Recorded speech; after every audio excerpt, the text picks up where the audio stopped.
Some of the interesting speakers that we've had in the past, of course, I can't really think of too many associations that had the level of speakers that NBTA and GBTA have had. Of course, we had Bill and Hillary Clinton separately, but we had them as speakers. And we had both George Herbert Walker Bush and W. Bush speaking.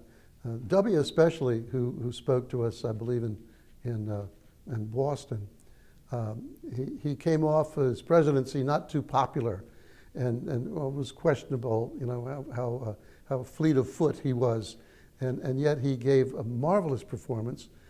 He was interviewed as part of that by Mike McCormick, and it was really quite a pleasant surprise to have him come across that well. Let's see some of the other speakers that we've had. We had George Stephanopoulos before, I think, after he was in the White House and before he was on ABC. And George, I remember hearkening back to the sort of the scandal of the White House, Ms. Clinton having to do with the unseating of the travel manager at the White House.